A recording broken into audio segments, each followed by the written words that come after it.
Today we're diving into a really fascinating and, let's be honest, a pretty challenging analysis of Jesus' actions on the Sabbath.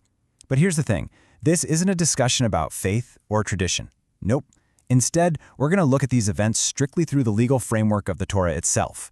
Let's get right into it. So right at the center of all this is a powerful question, one that basically puts two foundational religious claims on a collision course. And the source material we're digging into today, it doesn't shy away from this tension at all. In fact, it makes it the entire focus. And this quote, taken right from the source, really sets the stage for the whole argument. It's a bold claim for sure, and the source fully intends to back it up by looking at very specific incidents from the Gospels. So let's see how it builds that case. Okay, first things first. Before we can even begin to understand the source's argument, we've got to get on the same page about the rules of the Sabbath. What does the Torah actually lay out? What was commanded? The source points to several key commands. For 6 days, you can do all your, the text uses this very specific Hebrew word, malaka. But on the seventh day, it says no malaka is allowed. The text even gives specific examples like, hey, no plowing, no harvesting. The whole idea is to stop those activities and get ready for the day of rest ahead of time. Now this right here, this is the absolute linchpin of the whole argument. It all hangs on the legal definition of that one word, malacha. And trust me, it's not as simple as what you and I might call work today. This slide really lays out the critical difference. You see, our modern idea of work usually means a job or just physical effort. But according to the source, malacha is a specific legal category. It's all about a purposeful action that literally transforms something from one estate into another. Okay, so let's really nail this down. The source defines malacha as intentional labor that you do to make something happen, to accomplish a specific effect. Think about it in terms of intent, not just how much effort you put in. It's about causing a change in the world, no matter how big or small. This distinction is absolutely key, so keep it in mind. So the source uses this passage from the prophet Jeremiah as a huge piece of evidence, and here's why. It highlights that even though the written law given to Moses doesn't explicitly say no carrying, Jeremiah says this command was given to their ancestors. The source argues this points to a known, unwritten legal tradition that spelled out specific types of malacha, and yep, carrying was on that list. Okay, so we've got the legal framework established. Now let's move on to the first case study from the Gospels, Jesus' disciples plucking heads of grain on the Sabbath. Now the act itself seems pretty simple, right? The disciples were hungry, so they plucked some grain to eat. But from the source's purely legal perspective, this isn't just grabbing a snack. Plucking grain is a form of harvesting, which, as we just saw back in Exodus 34, is explicitly forbidden malacha on the Sabbath.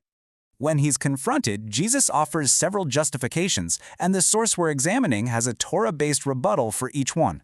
First, he brings up David eating the showbread. The source argues that was a one-time desperate act, not something that sets a new legal precedent. Second, the priests working in the temple. Well, their work was specifically commanded by God as part of their service. The disciples had no such divine order. Third, the idea that Sabbath was made for man. The source agrees, but says the purpose of the Sabbath doesn't just cancel out its specific rules. And finally, the claim that the Son of Man is Lord of the Sabbath. From a Torah perspective, the source says, look, that office doesn't exist, and no human being is above God's law. In this next case, the source argues that the issue gets taken up a notch. It escalates from Jesus defending a violation to him directly commanding one himself. I mean, the miracle is just incredible. A man paralyzed for decades is suddenly healed, but the source zeroes in on the very specific instruction that came right after the healing. Take up your mat and walk. So, why does that one command matter so much? What's the big deal? What specific law could possibly be at stake here? And there's the connection. That command to carry the mat is seen as a direct violation of the law quoted by Jeremiah, the one the source argues was part of that known unwritten tradition. So in this view, Jesus isn't just healing. He's commanding an act that the source identifies as forbidden melacha. Now we get to the third case, and this one is different.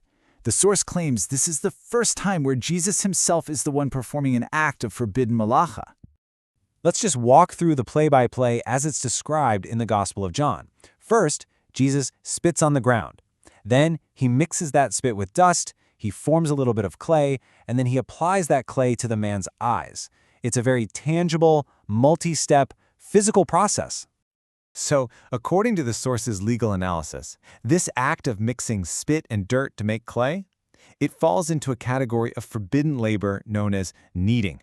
It is the purposeful combination of a liquid and a solid to create something totally new. By their definition, it's a transformative act. It is malacha. Now, the source anticipates and pushes back on several potential defenses here. You might say, come on, it's just mud. The source would counter that the scale of the act doesn't matter. Even just gathering a few sticks was a capital offense. What about healing overrides the Sabbath? The response is that there's just no basis in the Torah for breaking the Sabbath in a non-life-threatening situation. Finally, there's the idea that, hey, if it were a sin, the miracle wouldn't have worked.